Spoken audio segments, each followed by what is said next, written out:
Hey, welcome to another edition of Travs Talk. I'm Stephen Davis. We are joined today by former Travs pitching coach from last season, now the big league pitching coach for the Seattle Mariners, Mr. Pete Woodworth. Pete, how are you today? Awesome. Good to see you. Good to hear you.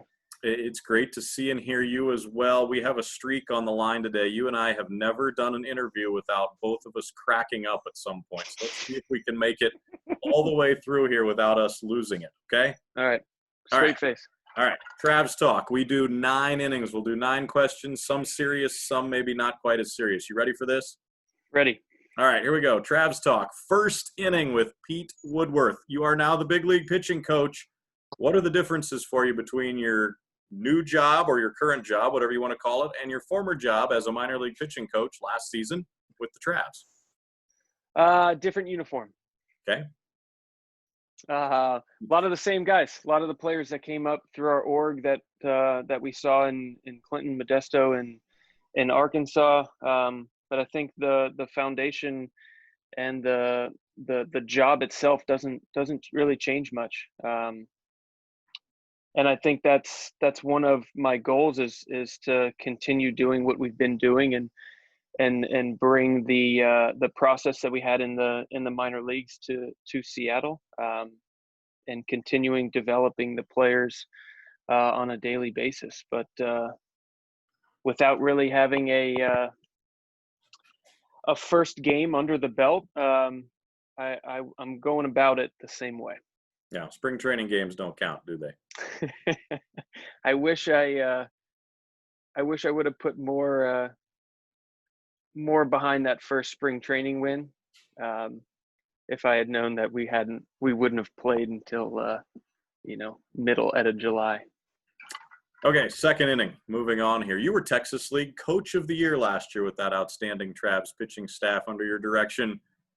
You were gone by the time that was announced. What were your thoughts on being Texas League Coach of the Year?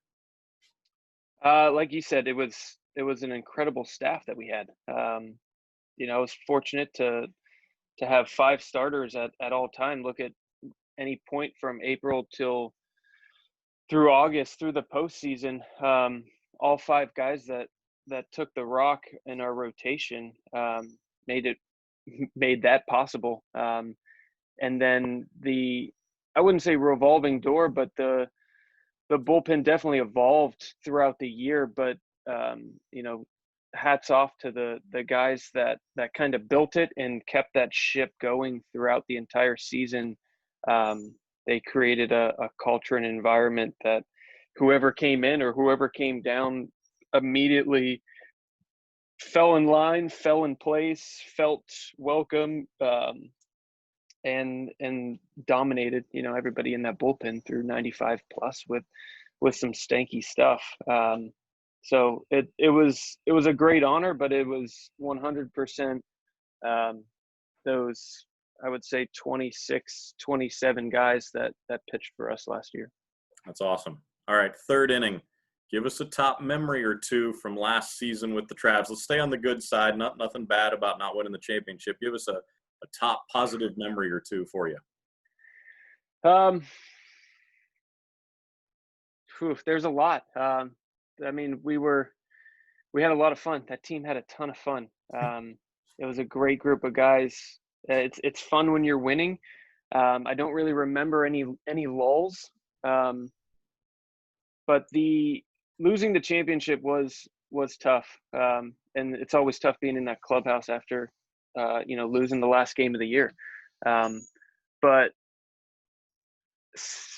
being part of sending Donnie, Art, Dunny, and Kalu to Seattle to make their debut.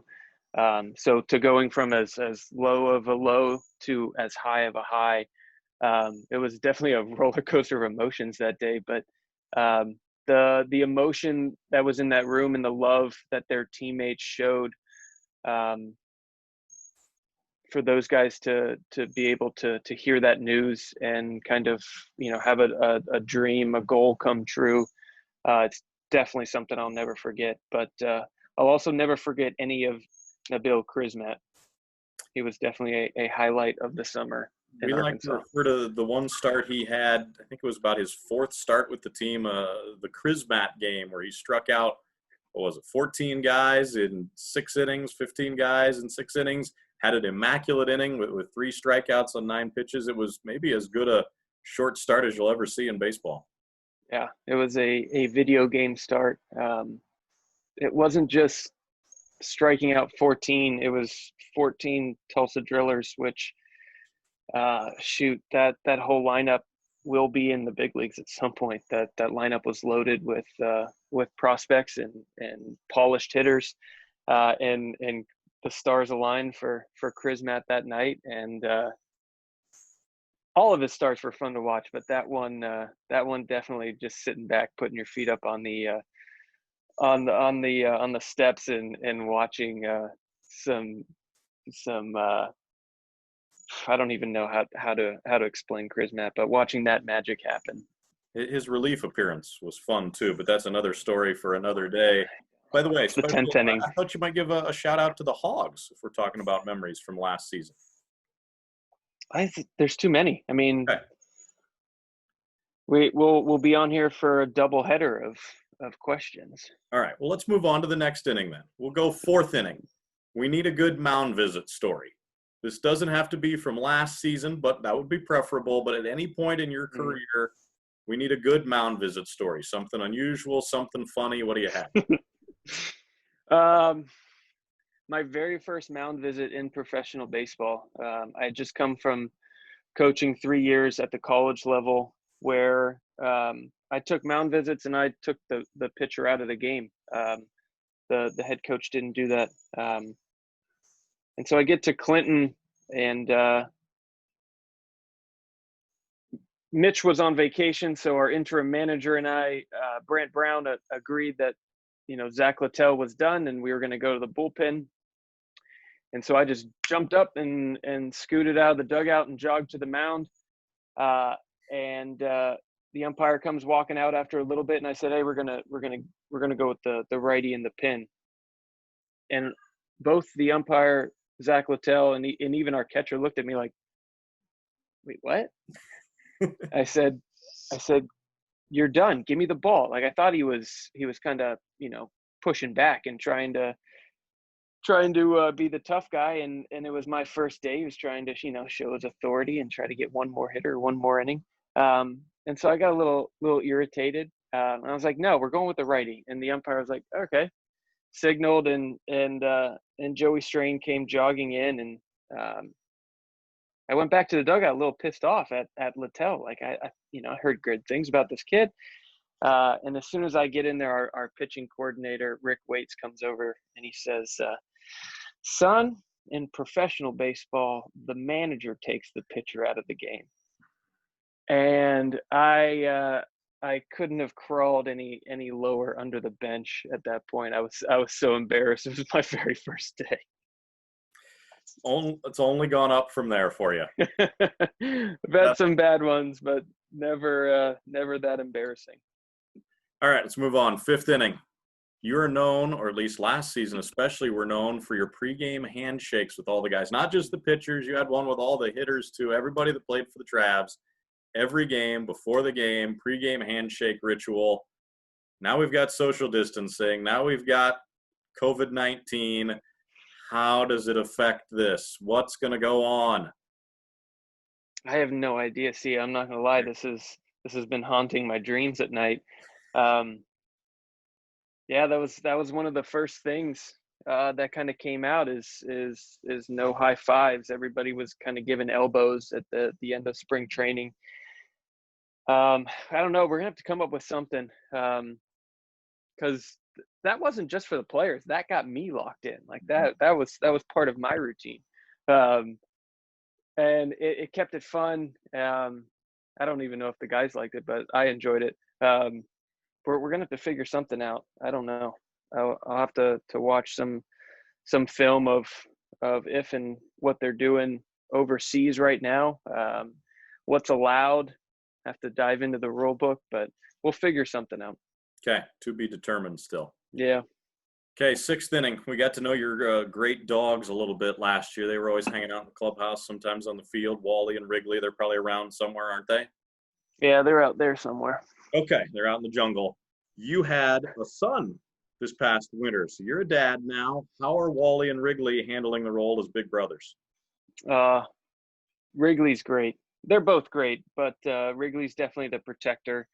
If at any point he's crying, Wrigley will come and like look at us like, aren't you going to do something?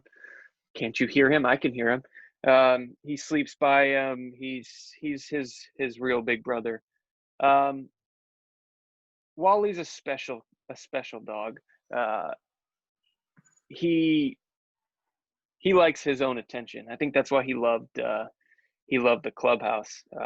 He loved that someone in that clubhouse was going to show him some love or give him a treat or throw something that he can go get. So there's times where he definitely feels like he is the middle child now.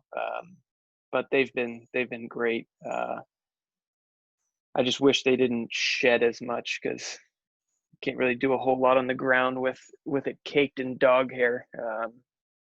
But we'll figure it out. Yeah, good stuff. Good stuff. All right, moving on. Seventh inning. I got in a small Twitter debate with former Travs reliever Joey Gerber recently. And I'm going to have you settle. This is your first mistake. Well, I'm not going to tell you which side of the argument either of us were on, but I want you to answer this question and explain your answer. Okay. Is pineapple a pizza topping? First mistake. Arguing with Gerb Nation in his element on Twitter. Coming from, I don't know, I'm making this an excuse. I love pineapple and ham on pizza. Thank you. I love it. I love pineapple not on a pizza. Pineapple goes with everything.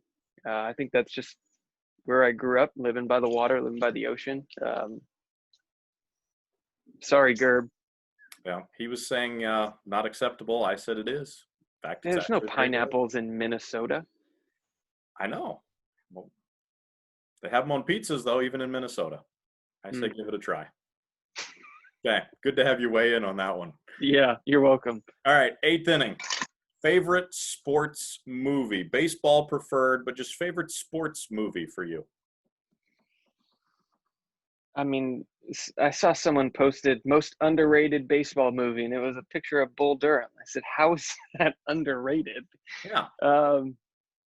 Bull Durham will and always be my favorite sports movie.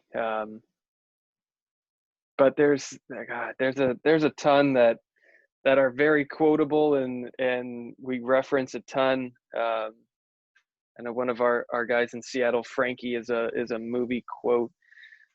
He's a monster. Didn't know that about him. That's good to know. Yeah, he's a sharp. There's not many movie and TV quotes that get past him. I've yet to really find a bad one, but I always liked Summer Catch, as cheesy and as silly as it is. It had some good one-liners. For the Love of the Game is always a good pitching movie. Rookie of the Year is Disney-ish. Not a good pitching movie. No, Bull Durham is just all over life, baseball. It sums it all up. Minor leagues in general. It's perfect. League of Their Own is always a good one, though. As a coach now, I look up to Jimmy Dugan, and hopefully one day I can have his swagger in the dugout. You might already, but I think some would say you do have that swagger. All right, let's wrap things up. Ninth inning. So we've been in quarantine, lockdown. Everybody's been at home for the most part, basically for months on end now. I know you've had plenty of time to watch the TV and do some reading. Send us out with a good TV watching or reading recommendation. Oof. We had a lot of fun with the Michael Jordan documentary, and that was at the time we were doing a starter Zoom call and a reliever Zoom call every week. So checking in with those guys and kind of, you watch it on Sunday night, and that's kind of what we were talking about. All we were talking about. To relive that and to see how one of the most elite athletes, players, competitors, how that mind worked and how that life was. It was great, and it brought up great discussion and debate, and sparked some good conversations. I wish I would have watched it while we were in Little Rock, but someone got my wife onto Ozark. And so we watched Ozark, and damn, it felt like I was back in the Rock, and traveling around, and there was a lot of scenery shots where I'm like, man, I feel like we saw that when we were on the bus. I thought it was a really good show though. Jason Bateman killed it. Books,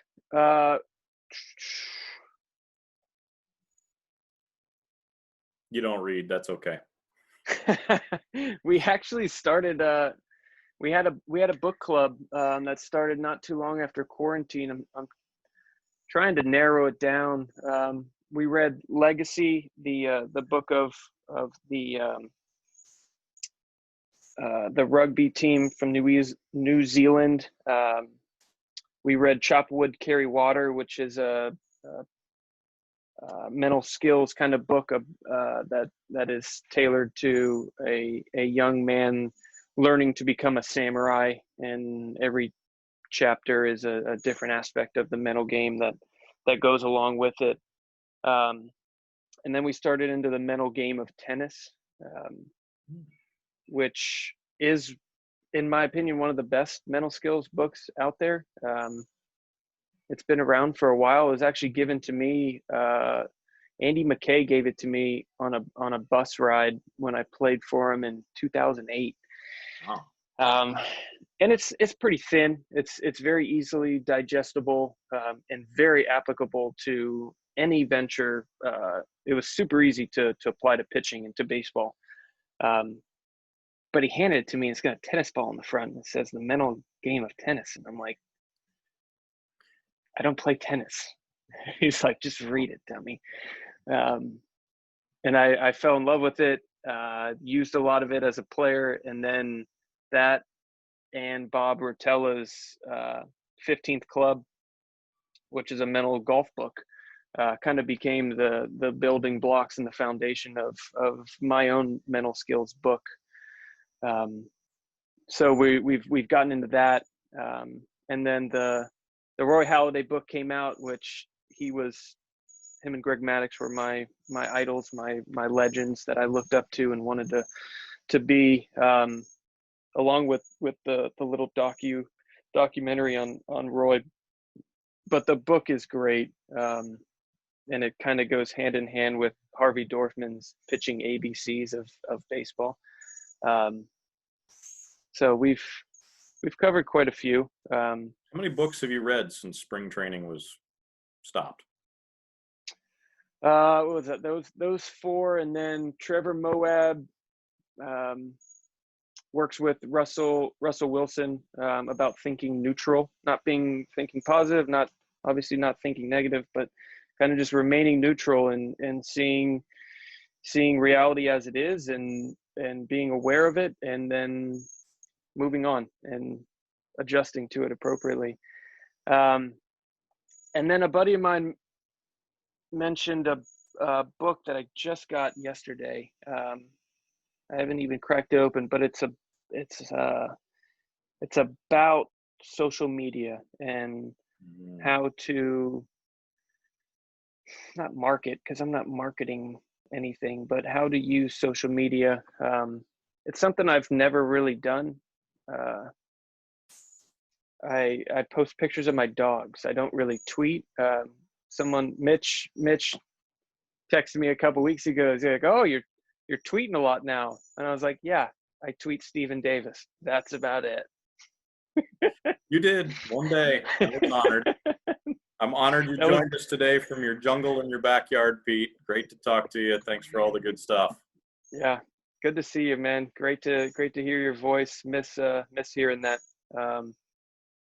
And I'm sorry I didn't bring donuts. Usually we had donuts in these interviews. Usually we're doing them a lot earlier in the morning. Good to talk to you. That's Pete Woodworth, former Travs pitching coach, now pitching coach for the Seattle Mariners. That's been Travs Talk for this week. See you next week.